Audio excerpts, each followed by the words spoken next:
Cooking 101, Part 1, Tips and Tricks for Making Great Meals and Great Food. Jeffrey's Cooking.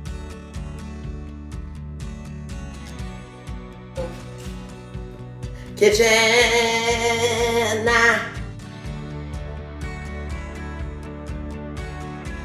Hello guys, welcome to Jeffrey's Cooking Kitchen Part 1. And today's episode of Jeffrey's Cooking Kitchen, this is my first episode, and we are going to be teaching you some cooking 101 tips and tricks. So most of these are from my cookbook. We're going to start with a welcome.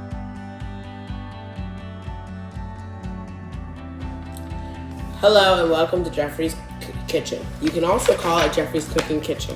Jeffrey's Kitchen is really just me, my recipes on a website that mostly family and friends know about. I know it doesn't sound like a lot, but it means the world to me that everyone in my family supports me on this journey of cooking that led me here. I think what has made Jeffrey's Kitchen so successful is that I have had my family and friends help me along the way. My story is not so big, but it is interesting. I really started cooking in the kitchen when I was little, cooking with my mom. She really taught me a lot of things about the kitchen, YouTube, and books. I made my first cooking videos in the summer of 2022, and the first thing I cooked by myself was a taco bar for my family when I was 9 years old. I made whipped cream, I made butter. I still want to learn more and more every day. This cookbook is just me and sharing my learning with all of you. And now I think I should stop talking so that we can get started. First of all, we're going to start with how to and what to do. When you start a recipe, it may call for kitchen knowledge you may not have. It may call for kitchen ingredients or appliances that you need.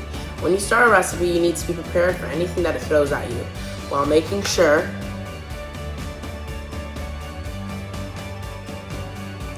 you know what they're talking about.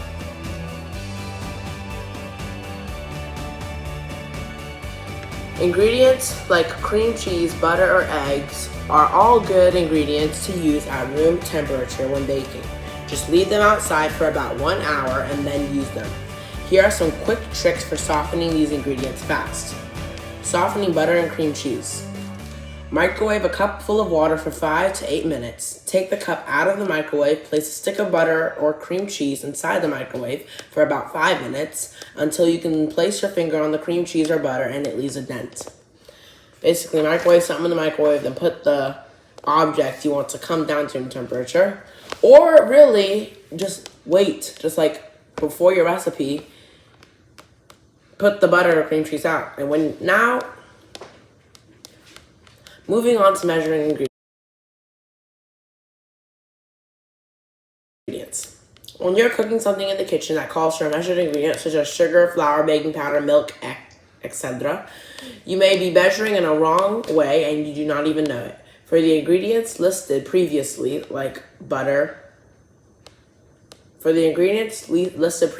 sugar, flour, baking powder, make sure you are not taking too less or too much to get perfect results. Flour is one of the most wrongly measured ingredients. I don't think wrong is a word. Here's how to measure flour properly. Do not ever stick your measuring cup in the flour container. First, take a spoon and fluff the layer of flour you are using. You can do this by digging in the flour and scooping out and moving your spoon. Then, scoop the flour into your measuring cup and level off the top by pushing off any extra flour with your clean knife or the back of your spoon. Peeling ingredients. When making a recipe, it may call for peeling an ingredient. This is how you peel some ingredients that may need peeling without peeling off the ingredient itself. Make sure you always wash the ingredient before peeling it. For avocados, cut the avocado in half, then remove the pit and take a spoon and spoon out the avocado inside of the skin.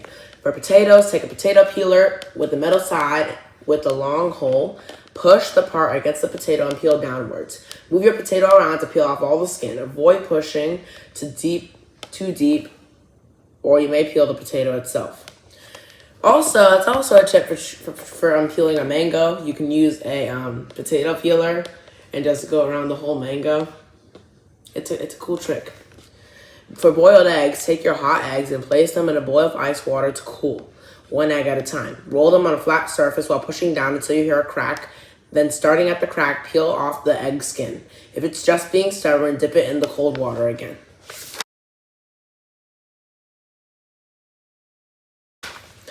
Now, kitchen needs and staples. When I am cooking or doing anything in the kitchen, I always have what I need. And here's what I need in the kitchen that I really use all the time. These are things that you probably need. These are staples that you should have in your kitchen, or things that you want to have in your kitchen that you should have. Maybe you don't have some of these things. Rice for pasta, carbs, and grains. You have rice, spaghetti, elbow pasta, ziti, chips. In the fridge, you have all your condiments, meats, fruits, vegetables, heavy whipping cream, butters, cheeses, milk, water. You have a bunch of spices and canned goods, a bunch of baking materials like eggs, sugar, vanilla, flour, baking soda. You also have utensils, utilities, and objects and appliances like toasters, blenders, stand mixers, hand mixers, and bowls, whisks, spatulas, baking pans, paper towels, cutting boards, knives, strainers, all those things. And that is the end of Jeffrey's Cooking Kitchen Part 1. And I'll see you for Part 2 in future videos. Happy cooking!